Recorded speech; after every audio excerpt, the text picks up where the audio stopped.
machine was still running. No one had shut it off. The machine he later came to know intimately. The Hadley Watson Model 6 Speed Ironer and Folder.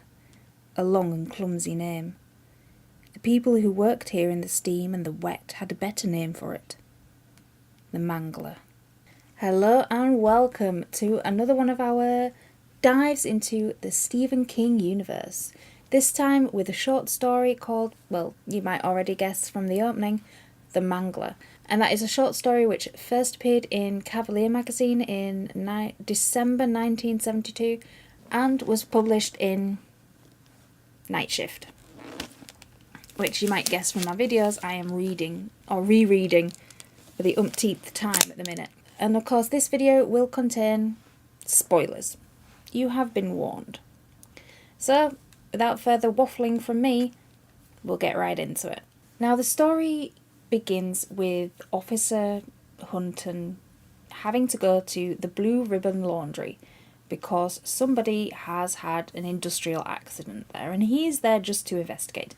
But the thing that strikes him as odd is that people, humans especially, usually gather around the scene of an accident because we love blood, guts and gore, and you can't help but look, even though you should really look away. But he finds that all the people are crammed into the office and are absolutely nowhere near the accident site. They won't even go anywhere near it. And of course that gets these little synapses firing because it's odd. And what has happened is this Hadley Watson Model 6 Speed Ironer and Folder is like 30 foot long, cast iron, and it's where sheets are put in. They go over and under 8 big steel cylinders to flatten out any creases. So it comes out, it gets all folded and comes out the other end looking perfect. And the industrial accident is that a woman worker by the name of Mrs. Frawley has been sucked into this machine and crushed. And he later tells his friend Mark Jackson when he's over at his house after dinner that it tried to fold her. It's just red everywhere. They had to carry bits of her out in a wicker basket, is how it's described. Which, just imagine that for a minute. Just, ugh. But, oh, so grim. Now, of course, because it's an industrial accident, there has to be a coroner's inquest.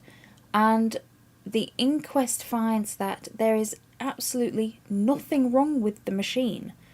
And especially nothing wrong with the safety bar where she was working, which should have prevented her being sucked in. It is in perfect working order, and they've had 6 different inspectors look at this thing. And it works perfectly. Not one little glitch on it. And Hunton corners one of these inspectors, a guy called Roger Martin, after the inquest finds that it's death by misadventure.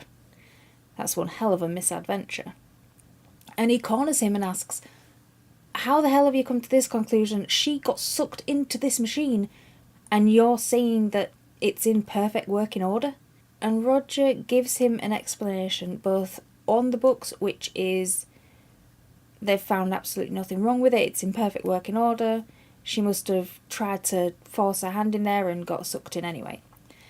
And he gives him an explanation off the books, which is he tells him a story of a different piece of machinery that he'd heard of, which is a fridge that was in somebody's yard, and a dog went missing. It was found in the fridge door had closed on it, and the dog had suffocated. And the guy whose yard it was had taken it to the town dump under order and left it there. But in the meantime, things were being found in this fridge. And just when the dump inspector was going to take the door off it, he opened it and found a child inside.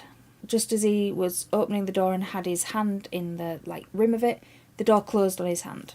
And he says that the Mangler reminds him of that fridge.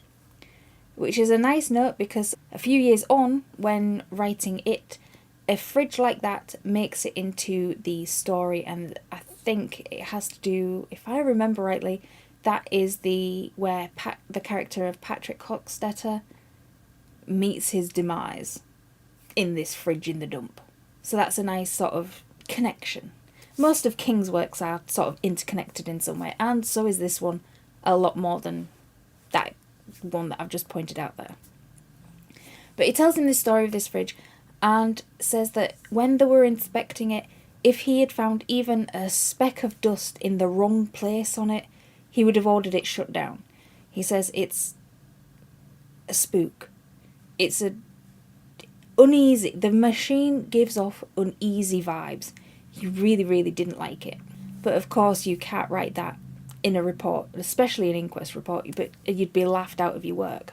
Now later on that night, he is again at Jackson's house. Now Jackson is a English lit college professor type. And this is where the first question comes up, that Mark asks him, do you think it's haunted? Sort of half joking, half not.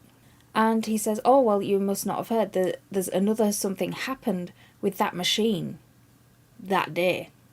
One of the steam lines that carry this, like, I don't know, over 300 degrees of steam heat, has snapped loose and burned 3 of the women working on this machine. And all 3 of them have ended up in hospital.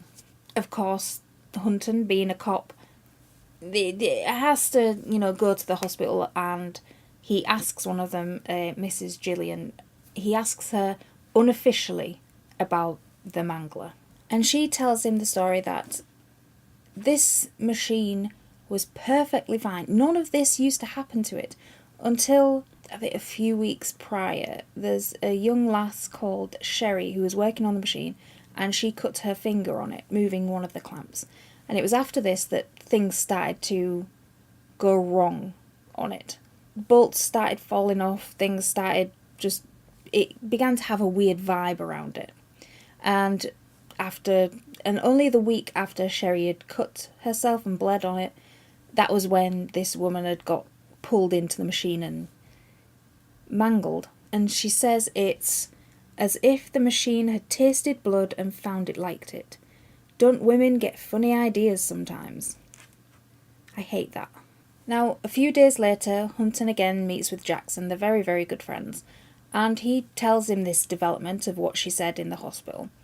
And Jackson asks again, but serious this time, do you think the machine is haunted? And Jackson tells him that the machine scares the hell out of him and he has never even seen it. Which, hearing all these stories about it, why would you want to go see it, really? You wouldn't want to go within 30 feet of it. And Jackson brings up the theory of the machine being possessed, which is probably his overactive imagination, and he wants to play at this type of stuff. And he says that he's been reading a lot of books. He cancelled his classes and read a lot of books about this thing. And he's whittled it down to a few common denominators to find out what kind of possession it actually is. Common denominators being the blood of a virgin, of course, graveyard dirt, the hand of glory, which could be the actual hand of a dead man, or one of the hallucinogenics such as belladonna. Now Hunton, probably because he's a cop, is extremely sceptical about this, and you're just being fanciful, you're trying to make it into something it's not, you just got an overactive imagination. He asks how the hell could it had to have one hell of a coincidence for all of those things to get into that Mangler in that space of time. It's just not possible. And then it cuts away to being in the Blue Ribbon Laundry, and the foreman, George Stanner, loses his arm in it. It pulls him in. And if the maintenance guy hadn't been there and had to chop off his arm with an axe, because he's pressing the buttons on the machine, it's not stopping, he has to do it with an axe so that it doesn't pull him all the way in. And as soon as George is free from the machine, The machine shuts down. Now, Hunton isn't assigned to any of this. He only finds out because the state inspector that he was talking to at the inquest, Roger Martin, rings him and tells him about it. And Hunton is with Jackson and he looks at him and says, all right, let's just go see the girl. Let's go see Sherry and find out if she's a virgin. Which you can imagine how well that conversation goes. Although it does go kind of all right. Of course, because what kind of story would it be? This girl that cut her finger, Sherry, is a virgin. So the blood of a virgin is in there. And when Hunton and Jackson meet again that evening after going to see Sherry, they don't know really what to do. They don't know what kind of demon has possessed it. If the incantation had been deliberately cast, then they would know exactly which kind of demon they would be facing and which rite of exorcism to perform to get it out. Now, Jackson has been reading these kind of occult books all day and seems extremely confident that he knows which kind of demon is in this machine. And he completely and confidently rules out the Hand of Glory ever being involved because nobody else has died in it and there's no belladonna growing anywhere near them in the state. So that is completely ruled out confidently. And he finally settles that it must be a minor demon that is in the Mangler.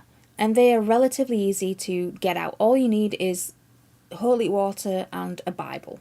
And he says it's a type of voodoo. You don't mess with voodoo. And it should be relatively easy to get it out. And he does mention that he is very, very glad that there is no Hand of Glory even anywhere near this or involved anywhere near it. Because that would be very, very bad juju. It's actually what it says. And if they went up against a demon that had all of those things and the Hand of Glory with just holy water and a Bible, then they're pretty much screwed. Because a demon like that would drink holy water and shit Bible verses just for breakfast. Now I'll read this bit of it because it's my favourite part of this book. Adele Frawley was dead, sewed together by a patient undertaker. She lay in her coffin. Yet something of her spirit perhaps remained in the machine, and if it did, it cried out. She would have known, could have warned them. She had been prone to indigestion, and for this common ailment she had taken a common stomach tablet called Easy Gel, purchasable over the counter of any drugstore for 79 cents. The side panel holds a printed warning. People with glaucoma must not take Easy Gel, because the active ingredient causes an aggravation of that condition. Unfortunately, Adele Frawley did not have that condition. She might have remembered the day, shortly before Sherry cut her hand, that she had dropped a full box of Easy Gel tablets into the Mangler by accident. But she was dead, unaware that the active ingredient which soothed her heartburn was a chemical derivative of belladonna, known quaintly in some European countries as the Hand of Glory. There was a sudden, ghastly burping noise in the spectral silence of the Blue Ribbon Laundry. A bat fluttered madly for its hole in the insulation above the dryers where it had roosted, wrapping wings around its blind face. It was a noise almost like a chuckle. The Mangler began to run with a sudden lurching grind, belts hurrying through the darkness, cogs meeting and meshing and grinding, heavy pulverizing rollers rotating on and on. It was ready for them. Now Hunter and Jackson meet that night, after midnight. Nothing good happens after midnight when you're dealing with entities. Why they don't do it in the daylight? And as they arrive at the laundry, they can hear the machine going. And they're scared. If they're terrified, in fact. And why they'd go to do it in the first place, I don't know. And they go in using the key that the inspector Roger has slipped Hunton earlier. He kind of knows what they're doing but doesn't want to be involved in any capacity. And as soon as they go in and switch on the lights, the Mangler shuts down. And Hunton turns to Jackson and again says, "Are you sure? Are you sure that there is no Hand of Glory, there's no belladonna in this? Are you sure that it is what you say it is?" And Jackson, of course, says, "Of course I'm sure." Yes, I'm sure. I'm sure 100%. I've done all this research for half a day on voodoo. And Jackson is confident, and they begin the ritual of exorcism, which at first seems to be working really, really well. It seems to be doing everything that they think it should be. The Bible verses, the holy water, it steams and it doesn't really like it. But it's mere seconds of doing this that Hunton's sort of, I want to say cop instincts kind of switch on, that things are really not going well. It's not really doing what it should be doing. There's something wrong. And he seems to think he's watching the Mangler, he's putting the holy water on, and Jackson's reciting the Bible verses, I think from Leviticus.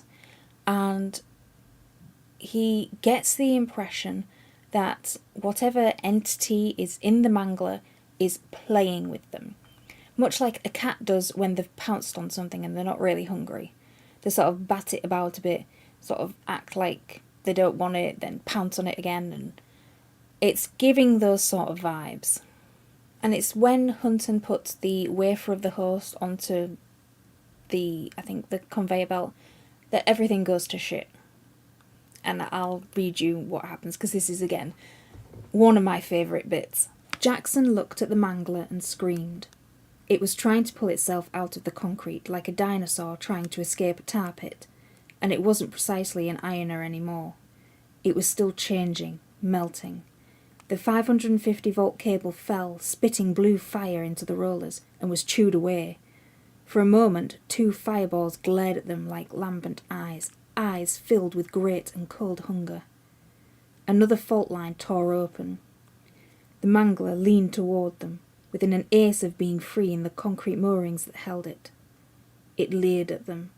The safety bar had slammed up, and what Hunton saw was a gaping, hungry mouth filled with steam. They turned to run, and another fissure opened at their feet. Behind them, a great screaming roar as the thing came free. Hunton leaped over, but Jackson stumbled and fell sprawling. Hunton turned to help, and a huge amorphous shadow fell over him, blocking the fluorescence. It stood over Jackson, who lay on his back, staring up in a silent rictus of terror, the perfect sacrifice. Hunton had only a confused impression of something black and moving that bulked to a tremendous height above them both. Something with glaring electric eyes the size of footballs, an open mouth with a moving canvas tongue. He ran. Jackson's dying scream followed him. Now, Hunton escapes the Blue Ribbon Laundry and he runs directly to Roger Martin's house, the guy who was the inspector. And he bangs and bangs on the door, bearing in mind this is like 1 o'clock in the morning. He comes down, lets him in, and he doesn't recognise him. His eyes are bulging and his hair is completely white. Roger sits him down and tries to find out what exactly has happened, and Hunton is spluttering, he can't really get his words out. He just says he sputters out that Jackson is dead and they got it wrong. And that, oh my God, don't let it get free. And then he faints dead away on the floor. And Roger hightails it to the telephone, hoping that he can do something in time. But I mean, what are they going to do? What are they going to do, really? Seriously? Ring the police and say that there's a mad Mangler on the loose? But he goes to the phone and he hopes that it hasn't gotten out of the laundry yet, that it is still contained. But as he puts the telephone to his ear, he can hear in the distance a steady, grinding clatter, gradually getting louder. Something in the streets that is hot and steaming. And he ends up putting the phone down thinking, oh shit, it's out. And that's where the story ends. And if you hadn't gathered already, this is one of my favourite short stories, at least in this collection. Probably quite a lot of the other ones. It's way up there for me. I love the presentation of it. I love the imagery of it. I can see in my head a cast iron machine just gnawing people and gnashing people and squidging them alive. I can imagine all that and I love it. And I think part of what does the imagery so well in this book is because King, before he got his big break being famous, one of the jobs he worked to get by with his family was at an industrial laundry. He worked in a building that had this machine in, and thus the idea was born. It's like when you look at things and think, they're a bit, imagine if that thing was bad. And I like that, because it has a sense of, I want to say reality to it, but it has that thread running through it. And for me, the ending of this is just forebodingly perfect. I like that most of Stephen King's books, either the ending is awful or it doesn't necessarily have one. And I like the stories that don't necessarily have a shut-off ending to them. It leaves you to have your imagination to go on with the story and imagine all sorts. And I love it. Now for a fun fact. As I said, most of King's works are intertwined in some way. If it isn't the Dark Tower multiverse, it is different snippets or different locations that are all in the same thing. And the Blue Ribbon Laundry itself pops up in at least 2 more of King's stories. The first one, it is in Carrie. It is where Carrie's mother works. And it actually says that Carrie's mother works at the Blue Ribbon Laundry on the speed ironer and folder. And the laundry pops up again in the story Roadwork, when he was writing as Richard Bachman. Because the main character in that, I think it's George Dawes, is a middle manager at the Blue Ribbon Laundry. So I like little, I want to say Easter eggs, but I like little snippets of the universe like that.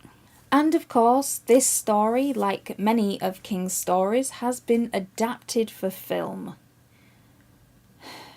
Plus, some extremely questionable sequels, such as The Mangler 2 and The Mangler Reborn. I wish I was making that up, but I'm not. And like many of the stories that have been adapted into films, it ends up being pulp crap. I've only seen the trailer and it looks like pulp crap. So I definitely won't be watching the extremely questionable sequels at all. But if you've seen the film or if you've read the book, please share your thoughts down below and tell me what your favourite King short story is, or if you've read Night Shift, what your favourite one is out of that one. And as always, keep reading.